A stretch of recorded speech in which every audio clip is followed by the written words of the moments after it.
Aujourd'hui, on est sur un projet que j'ai pu chasser pour une cliente via Vidal Invest et c'est un projet qu'on vient de récupérer pour Homenext. Donc c'est un projet locatif de 28 mètres carrés qu'on va reconfigurer en T2. Viens voir, je vais te montrer.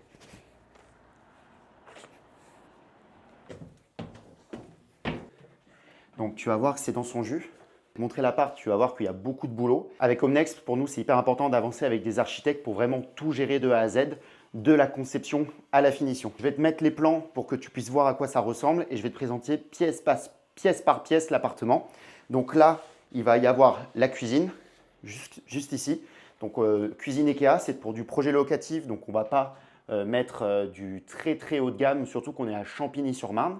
Donc là, ça va être ici le coin cuisine. Ici, on rentre dans l'espace chambre. On aura le lit qui sera de ce côté avec ici un rangement. Le rangement sera obligatoirement sur mesure. Pourquoi? Un petit défaut, c'est qu'il y a un conduit de cheminée qu'on ne peut pas péter. Et donc, on ne peut pas mettre une armoire classique Ikea, ce qui aurait coûté moins cher. Mais on s'adapte, c'est l'art des travaux. Problème, solution. Donc là, on va devoir faire une armoire sur mesure. On passera ici, par là, pour avoir une entrée, pour rentrer dans la salle de bain, pour directement avoir accès. Il faut savoir qu'aujourd'hui, dans l'appartement, il n'y a pas de salle de bain ni de WC. C'est actuellement un sani-broyeur, sauf que lorsque j'ai visité, j'ai pu voir qu'il y avait une colonne de vanne sur laquelle on pouvait se repiquer. Donc là, déjà, on apporte de la valeur ajoutée. En plus des travaux, on va créer un vrai WC. Et donc ça permet forcément de créer de la valeur ajoutée et donc pouvoir par la suite revendre le bien plus cher. Là, on passera par la suite ici, où ici, il y aura la douche qui sera juste là, les WC qui seront ici. Pourquoi les WC? Viens voir rapidement. Donc, j'avais déjà montré sur un réel, mais en fait, on a la colonne de vanne qui est juste là. Et donc, tout simplement, on pourra se repiquer. Je ne sais pas pourquoi les anciens propriétaires, peut-être d'un point de vue économique, n'ont pas pu faire ça. Ici, la douche qui sera en angle, le lavabo pour pouvoir se laver les mains, se brosser les dents, etc. Et le lave-linge. Il y avait cette problématique. Mettre le lave-linge dans la salle de bain ou mettre le lave-linge dans la cuisine. Au final, on a préféré le mettre dans la salle de bain. Pourquoi? Pour avoir un maximum de rangement dans la cuisine et c'est important de pouvoir cacher toutes les petites merdes qu'on a au quotidien.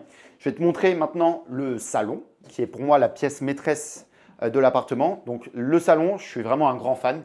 Déjà, on commence par cette cheminée. Donc là, elle est toute blanche. Je trouve qu'elle n'est pas mise en valeur. Donc, on va voir pour la repeindre et faire quelque chose de sympa. La cheminée est fonctionnelle. Donc, c'est du locatif. Donc, on dira que ce n'est pas fonctionnel. Mais si c'était une RP, ça serait incroyable parce qu'on pourrait l'utiliser. Ici, on va mettre un beau miroir ancien qu'on va, je pense, chiner chez Emmaüs ou quelqu'un d'autre pour vraiment utiliser de l'ancien et lui redonner une seconde vie. Là, on a plein de meubles. Donc, c'est top. On va pouvoir, cette table, on va la garder, ça c'est sûr, elle est magnifique. Mais les autres meubles, on va sûrement du coup, les passer à Emmaüs pour tout simplement qu'ils puissent avoir une seconde vie parce que nous, on ne va pas les réutiliser. Et c'est des meubles qui sont quand même très gros. Moi, je suis breton et en Bretagne, il y a beaucoup de meubles qui sont comme ça. C'est magnifique, ils sont durables. Mes grands-parents, ils en ont depuis presque plus de 100 ans. Le seul souci, c'est que ce n'est pas pratique pour les déplacer, pour plein de choses. Et ça prend beaucoup de place. Donc, un meuble comme ça me rend fou parce qu'il est magnifique, il est vraiment de toute beauté.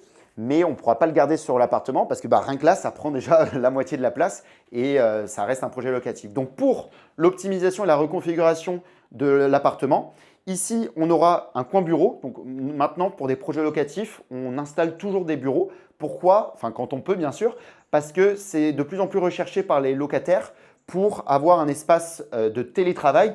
Moi-même, je fais du télétravail avec Gilles et c'est important de pouvoir avoir un espace où on peut travailler et être focus et aussi en dehors de la chambre pour vraiment démarquer le côté salon, travail et la chambre. Donc ici, il y aura le bureau, ici le canapé. Cette table, on va la décoller par là-bas et on va avoir la télé qui sera à côté de la cheminée, sachant que le but, on décalera un maximum la télé pour éviter de cacher cette cheminée parce que c'est quand même l'atout charme. Moi, ce que j'adore dans cet appartement, c'est il y a vraiment tout le charme d'antan. Et j'étais excité parce qu'en fait, il y a cette belle cheminée, il y a ce beau parquet qu'on va pouvoir garder. Donc, je suis content parce que sur un autre projet dans le 17e, on n'a pas pu garder le parquet parce qu'il était trop abîmé par les fientes de pigeons. Il faut savoir que les fientes de pigeons, ça abîme beaucoup les parquets. C'est très corrosif. Donc là, on va pouvoir le garder, sauf mauvaise surprise encore. Mais normalement, là, c'est bon. Et un truc que j'adore, c'est la ferronnerie. Là, c'est des petits détails, mais ça donne tellement de charme, c'est magnifique, avec la petite fleur, etc. Et ça montre en fait tout le savoir-faire français. Et malheureusement, aujourd'hui, faire ça, ça coûte hyper cher. Sauf qu'à l'époque, ce n'était pas les mêmes prix. Donc franchement, ça, je suis un grand fan. On va retravailler aussi les volets pour voilà, que ça soit clean. Et hyper calme de ce côté-là. Donc franchement, c'est un bon investissement. C'est vraiment magnifique. Ce que j'ai adoré, c'est que j'ai traité directement avec le propriétaire qui s'appelle Monsieur Marichal.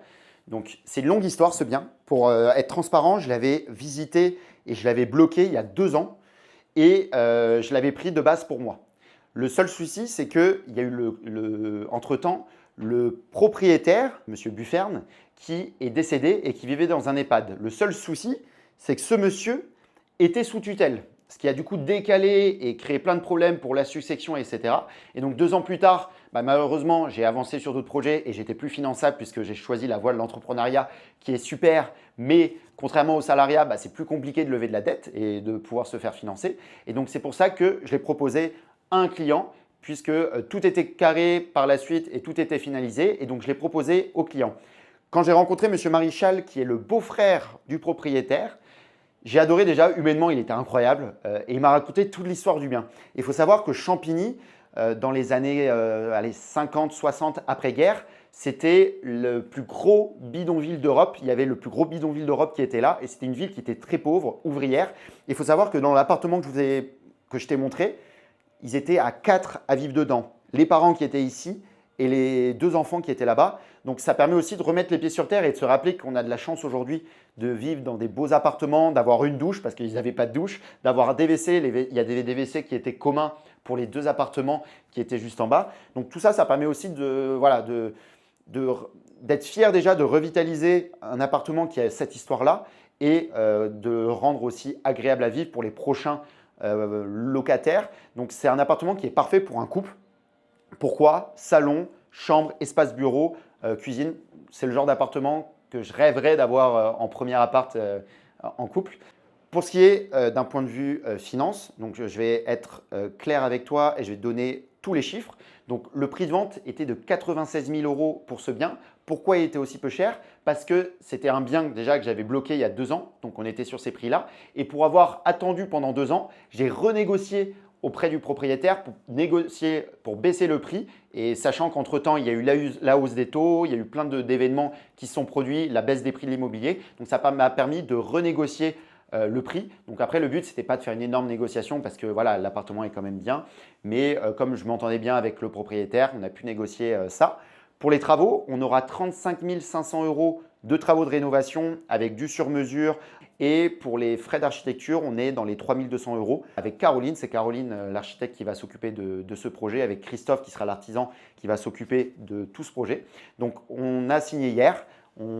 J'ai récupéré les clés, je les ai données à l'artisan et l'artisan commence lundi à 8 h. Et je vous ferai une vidéo pour vous montrer les étapes du projet. Donc ça va être trop bien. Ça sera avec Caroline, peut-être sûrement la prochaine vidéo, elle pourra vous expliquer chaque détail. Si tu as kiffé ce contenu et que tu aimerais que je présente plusieurs autres projets d'investissement et plusieurs projets de rénovation, n'hésite pas à liker, à t'abonner. Ça donne toujours de la force et ça permet de pouvoir continuer à être motivé à créer plus de contenu. Mets un petit commentaire, ça donne toujours de la force si tu as aimé ce contenu et si tu en veux plus. Et je te dis à la prochaine pour une nouvelle vidéo de présentation de projet ou pour des conseils en immobilier ou en rénovation. À la prochaine.